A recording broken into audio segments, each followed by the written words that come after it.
I'm going to be talking about things that I haven't really publicly spoken about yet on my social media platforms or my YouTube channel. This is a topic that I wasn't sure whether to talk about or not.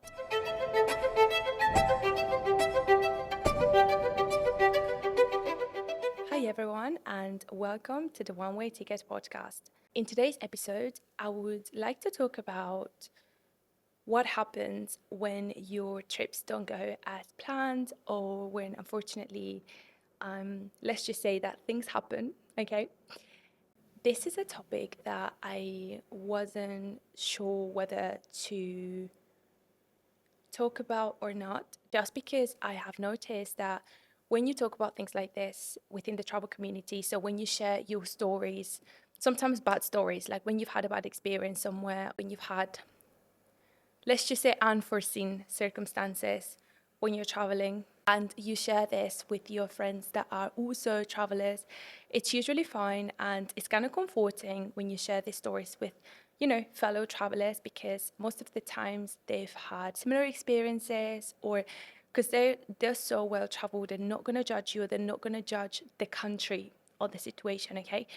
And on the other hand, I find myself that when I share stories like this with people or with friends that are perhaps not really into like traveling, like there's two types of traveling. Okay, I'm not talking about the resort kind of traveling when you stay in a resort and, you know, you have a resort experience. This is more like the adventure kind of travel, and in particularly backpacking. And I'm going to give an example later, but something happened to me when I was in my Latin America adventure. It happened like I was there for 3 months. One thing happened to me, and when I made a mistake to talk about this to some of my friends that are not really big travelers. And now every time I talk about my Latin America trip, that's the only thing they focus on. But that's why I created my podcast. This is a space for my fellow travelers, my fellow adventurers, and I know this is a safe space to talk about this. And let's dive in, okay? So the first story I wanted to talk about is when I went to Latin America. In particularly, I went to Guatemala, and unfortunately, I got robbed twice in the same day, and one of those times it was at gunpoint. I'm gonna get into all the stories, but I just wanted to give some context, okay? So I traveled to Latin America on my own.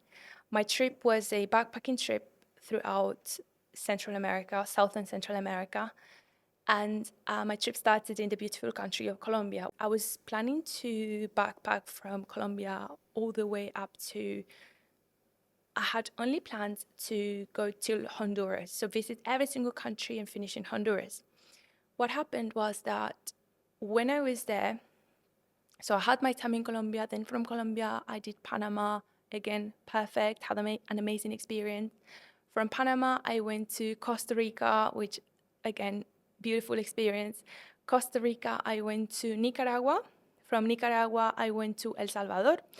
And when I was in El Salvador, I decided that I was going to make a small adjustment to my itinerary and travel to Guatemala, because my time was quite limited. I decided to go to Guatemala instead because very randomly I had been meeting so many travelers that had visited the Volcán del Fuego, which is a volcano that is currently active. So it's a 2-day hike. You go hike for like 8 hours, stay overnight, and then you continue hiking the next day. And plot twist, it was one of the best experiences of my life. It was amazing. But what I'm trying to say is, I decided to go to Guatemala very last minute, okay? This is something that I hadn't really planned and I hadn't researched. And that's something that I want to talk about, okay? So I hadn't done any research. I had just looked into the volcano, okay? But the volcano is not in the capital. Like Guatemala is quite a big country. When you do research, when you research like about a specific activity, that doesn't mean that you've researched the country, if that makes sense.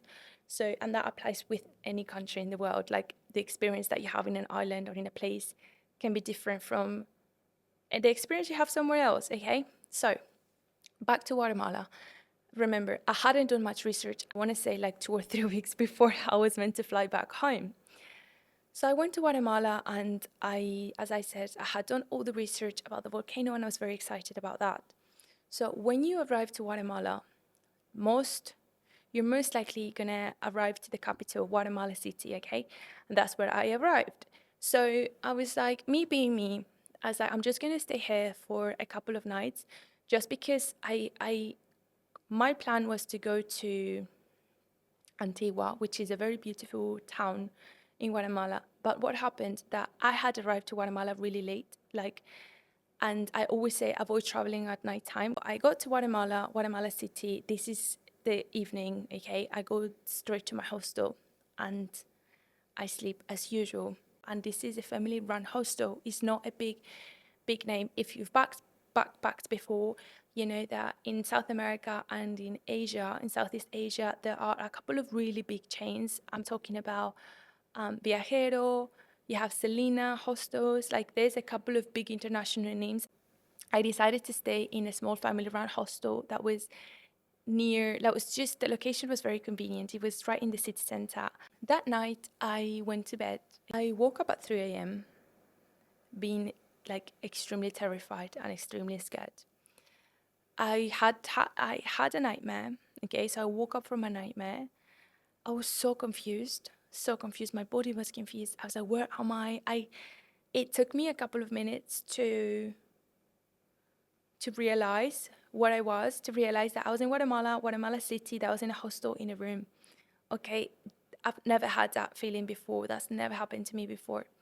So what was my nightmare about? In my nightmare, I was in Guatemala City, and I was near a bus stop, and I was with a friend. A man came to the bus stop from behind us with a gun.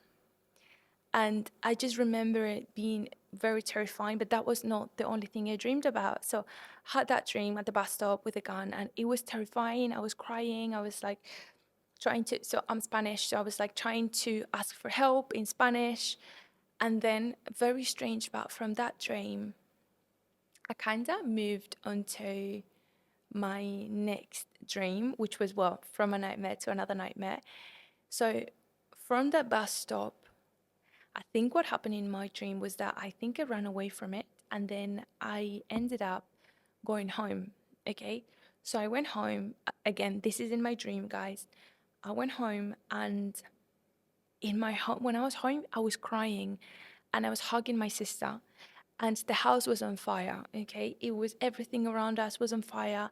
And in my dream, I just remember being desperately crying and like a child. Like, you know how little kids cry when they're very scared, like say 7 or 8 year old kids that are like very loud. That's how I was crying in my dream. And I was holding my sister like this, and we were both like, my sister was quiet and she was just comforting me. Okay, she was sad, but she was like just there for me. She was comforting me.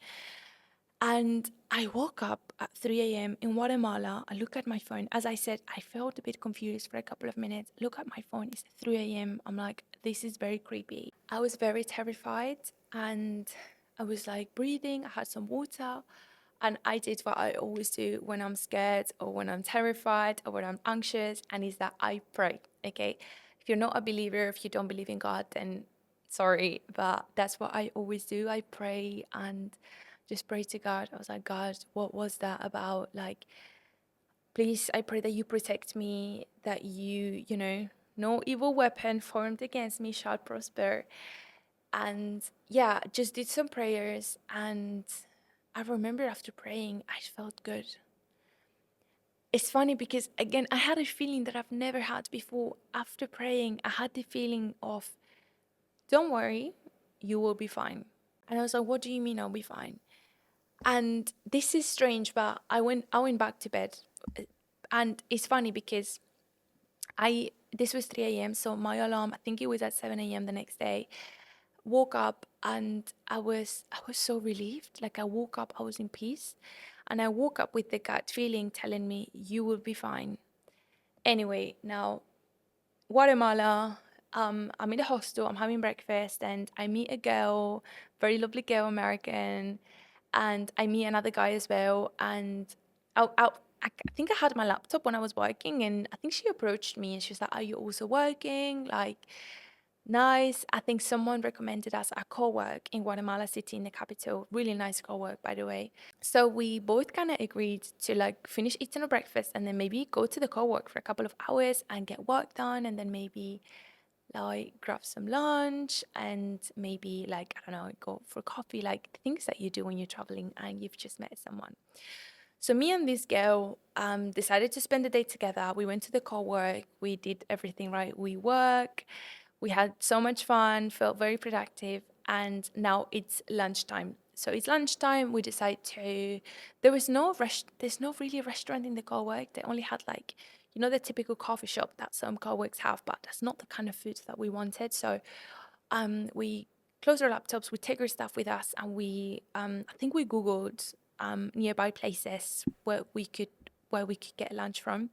So we go get lunch, really nice, really yum, and we had a chat and whatever. And it's now time to go back to the co-work.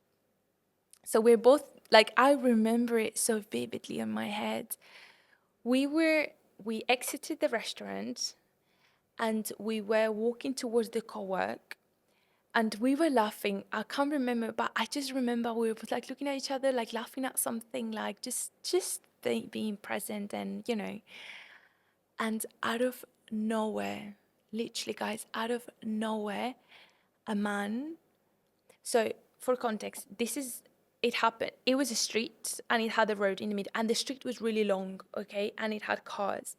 The street was really, really, really long. I think I was walking near the wall, and my friend was walking near the road, I think, if that makes sense. And the man came to me, actually. He came to me and in Spanish, he said, without shouting, he said, "Give me everything you have. Give me everything you have." And I was like, I'll be honest, guys, it took me a couple of seconds to process what was happening. I was like, I was looking at my friend and I was just very confused. I was like, where did this man come from? Like, I genuinely didn't see him. And whilst he's saying that, he's unfolding a gun. Okay, I'm probably gonna have to cut these words out on YouTube, but whilst he's saying this, he's like opening his gun and he's like without in Spanish to me as well, probably because the way I look, he's like, she speaks Spanish. And at that time, guys, the words of "you'll be fine" of my dream, they all came to me. The dream I had had, the feeling I had had that morning when I woke up, everything came to me and I was confused. I was like, is this happening? Am I having a deja vu? What's wrong? This, mind you, it's happening, what, in 2 or 3 seconds?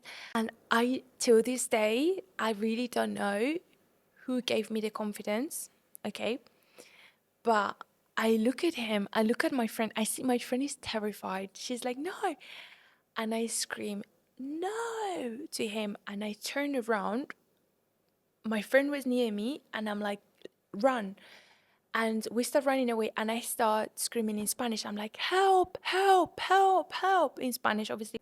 I turned around, as I said, to run with my friend and run away from him. And then I turned back to him and looking at him in the eyes, I'm like asking for help. I'm not afraid of you. I was terrified, guys.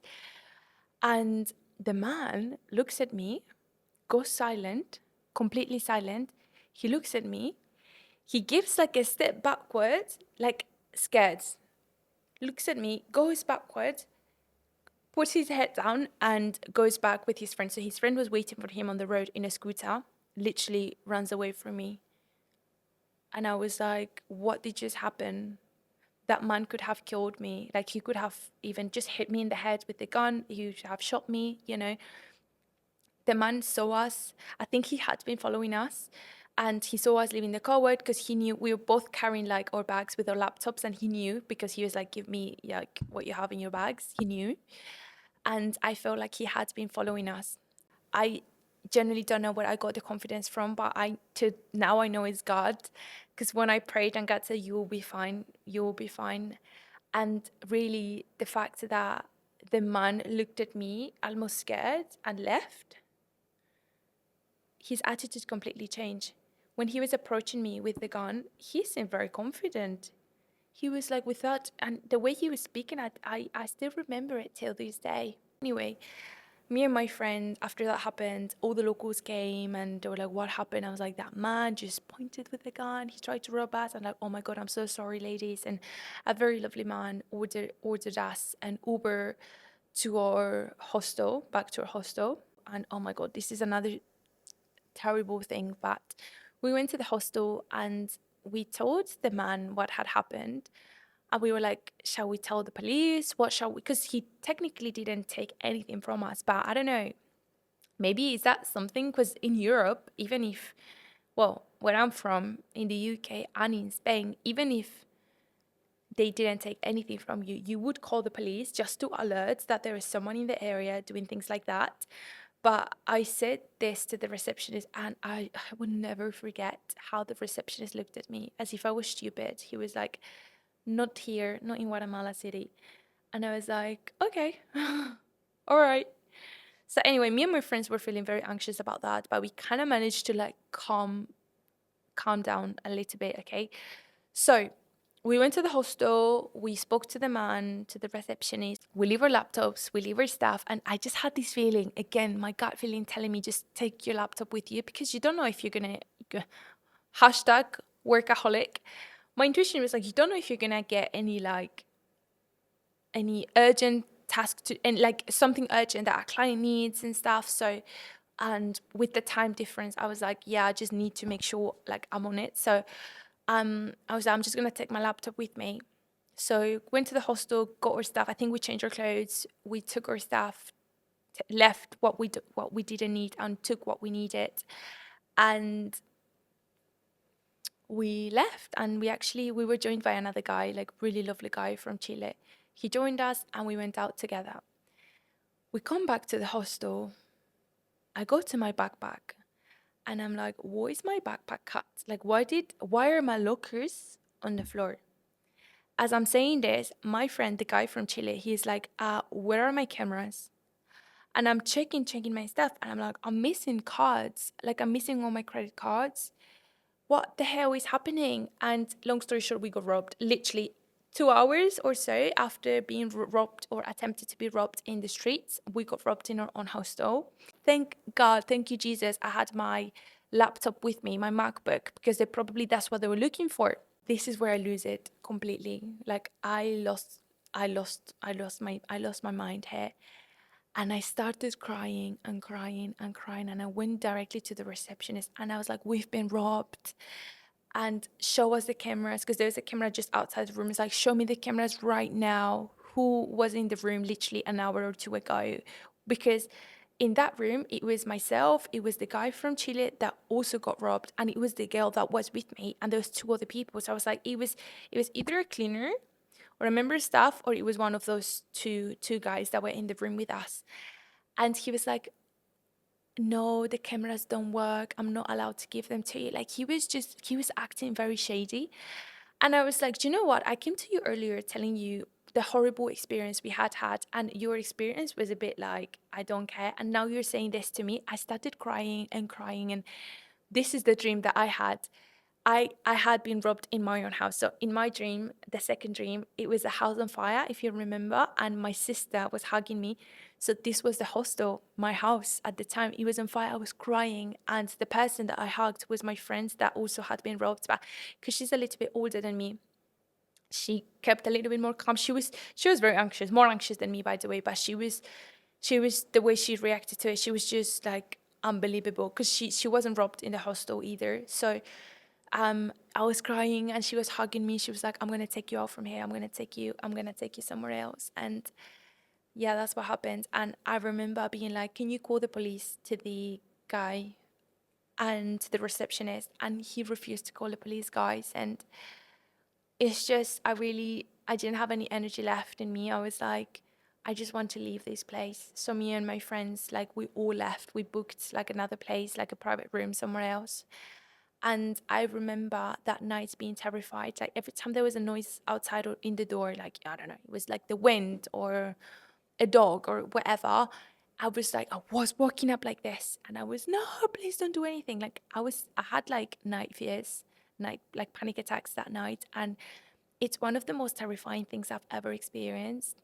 Yeah, that's the story I had in Guatemala City, being robbed at gunpoint, and then in the same day being robbed in my hostel and my friends being robbed too. So I also wanted to share another quick story that happened to me in Colombia. But again, this is not a bad story, but it's something that could have ended badly and something that I really want. There's a couple of lessons we can all learn from this, especially if you're a relatively new solo traveler or backpacker. Okay. So I went to, as I mentioned earlier, I did a big backpacking trip around Latin America, and my first stop was Colombia. So went to Medellin, and then like I'm not gonna talk about my route or anything, but I was with my friends in an area called Tayrona National Park. Now, this is an area of Colombia that is literally jungle and mountains. It's my favorite area of Colombia. It's so beautiful, literally so beautiful. I felt very safe, and I had met two guys from the UK. We all went to the national park. We spent the day there together, and we came back to the hostel at around 5 p.m. Now, I had this stupid idea, don't do it ever, never do this. It was 5 p.m. and me trying to be a time management efficient queen, I was like, okay, I've seen everything I wanted to see in this area. I'm gonna head over to my next point, my next destination, which is an area called Minga in Colombia. Okay, this area, it's located in the middle of the mountains. It's the most majestic place ever. It's the most beautiful place I've ever been. Like my favorite place in Colombia is this Minga. Okay, my friends were like, are you sure you want to go now? Because it's 5 p.m. The sunset is in like 30 minutes. It's going to get dark. Your place is like 2 hours away. And I was like, no, I'll be fine. Because, okay, it's going to be late, but it's not late as in nighttime. I'm probably going to get there at like 6:30 p.m. or 7 p.m. latest, which, yeah, it would be nighttime because, you know, it, like sunset was at 5:30 p.m. or so, but it's not like nighttime, if that makes sense. Don't do that. That's like girl mathing, girl math in my trip. And with this, another tip I would like to say is nighttime is nighttime. Doesn't matter if it's 11 p.m. or 7 p.m. If there's no daylight outside, it's nighttime. Okay. I found a taxi, a car. It was really nice, very lovely man, by the way. And he was like, "Are you sure you want to go to Minga now? Because it's quite late, and Minga, the hostel that you're going to, is like in the middle of the mountains." And I was like, yeah, I'm sure I'll be fine. And he was like, okay, I can take you to Minca, the town, but then your hostel is in the middle of the mountains. After 6 p.m., they shut down the road because it's a private coffee, like a coffee farm. I won't be able to drive you, so I'm just gonna leave you in the town. Don't worry, I'm gonna leave you with all the like. There's something called like it's like motor taxi, which is like a scooter, but it's a taxi, like Gojek, basically. If you're in Bali or in Indonesia, it's like Uber, but it's a scooter. Okay.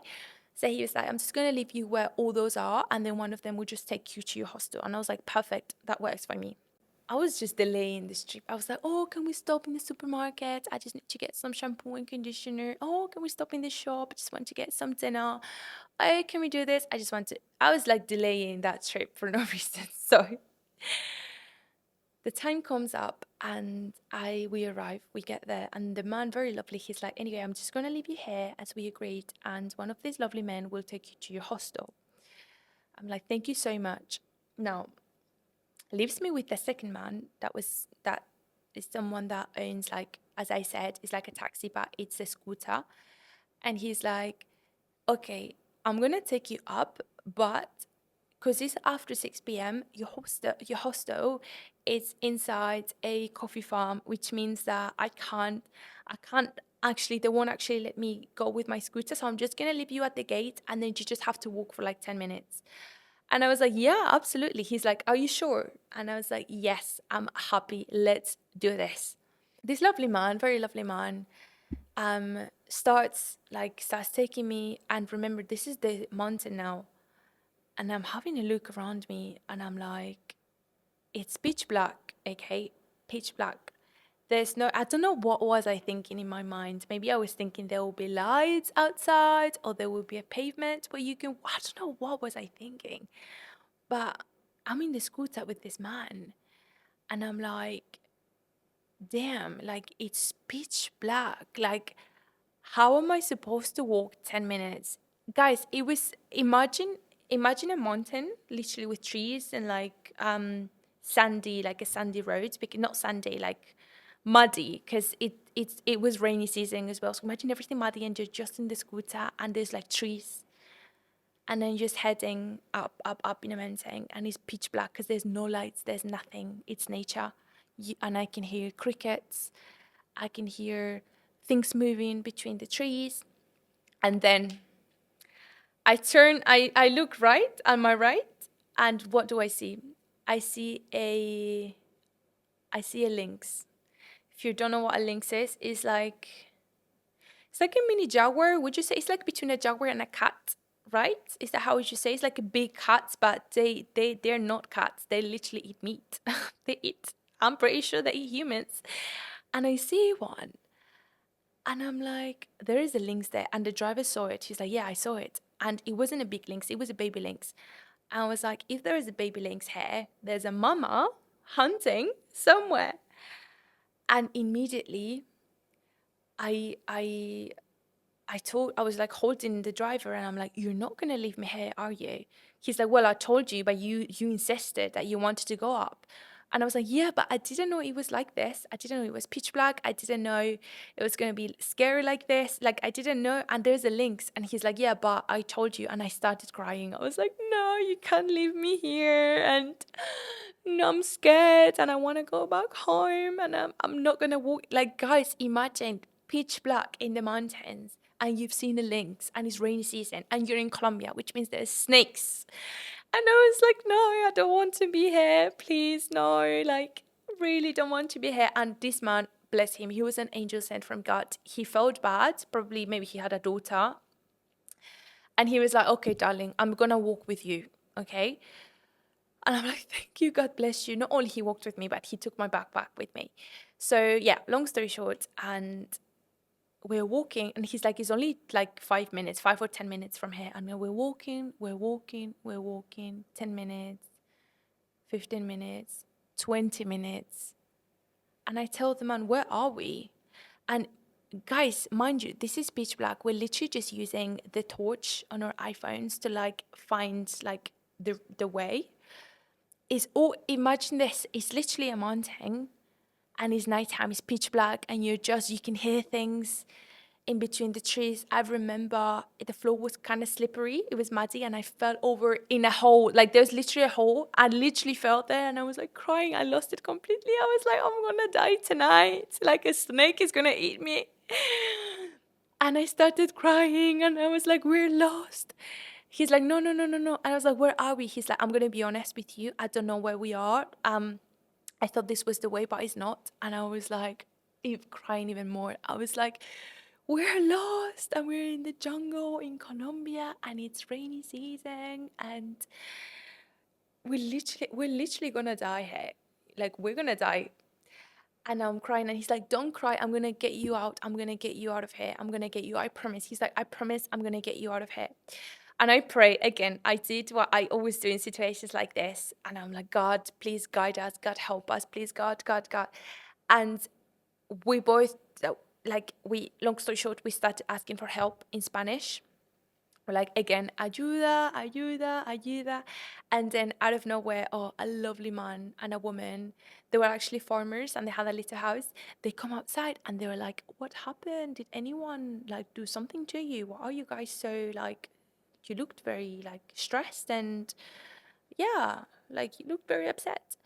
And we just explains that I was meant to go to my hostel, but we got lost and we don't know where we are. And I was smudgy because I remember I fell in a hole, and they were like, this is not the way, like it's literally the other way around. And long story short, this lovely couple welcomed us to their homes, made me calm down. I think they offered me a drink as well, and which I didn't take.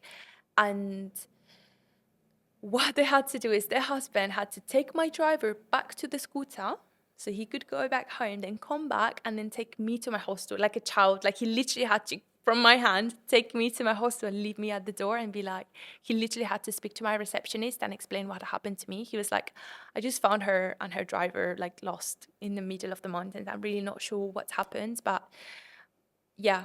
And then I was like literally crying in, but I was so, so thankful for those people that helped me. I was thankful for the driver. I was thankful for the farmers that supported me. As I said, this could have ended really bad. If those were bad people, we could have probably lost our lives that night. If I had gone alone, I didn't have any battery on my phone, by the way. I had like 5%. Imagine if I had tried to walk to my hostel alone at night time with a 5% battery and it's pitch black and there's a link. It would have been a mess. So the key takeaways that we can all learn from this big mistake was, even though it's a fun story to tell my friends, it's quite scary and it could have ended really bad. So the kind of key takeaways that we can all learn from this is never, ever, ever arrive to a destination, particularly if it's somewhere where you've never been before and an accommodation that you've never been to before. Even if it's the same city, if you've never been to that accommodation in that area, never get there at nighttime. We always arrive at daytime. Always have your phone charged and always carry an emergency battery with you, because that could have ended again really bad if I didn't have if I didn't have the driver with me with his phone, as using it as a torch. If I had just had to rely on my phone, that could have ended really bad. Always try to contact the hostel in advance and ask if there's what's the best way to get there, and if like, because the receptionist told me, she was like, yeah, that's why we tell everyone to avoid coming here after 6 p.m. just because we know it can be a little bit messy. So, and in fact, they had that information in the hostel world page. I just didn't see it. So if you have no other option, if you don't have any other option and you have to get to your place at night time, then try contacting your accommodation to make sure that's possible, and you're not going to be left stranded. And I would say, and another tip is always have with you extra money. Okay, if you can't reach to your accommodation, you're going to have to book an extra accommodation somewhere else. And even if you get to your accommodation and you don't like it, which that's another story that happened to me, but maybe you have to do a part two. Thank you if you've watched the whole episode. I really hope you liked it. You can comment below if any of these tips helped you, or any of my stories resonated with you, or if you have any stories that you would like to share so we can continue inspiring each other. I want One Way Podcast to be more than a podcast. I want it to be a community of adventurers and travelers that we just share. Like, just want it to be your go-to friends that you can talk about all things travel and your crazy adventures and your wild dreams, and sky's the limit here. So I really hope you found this episode helpful. Thank you so much, and I will see you in the next one. Thank you.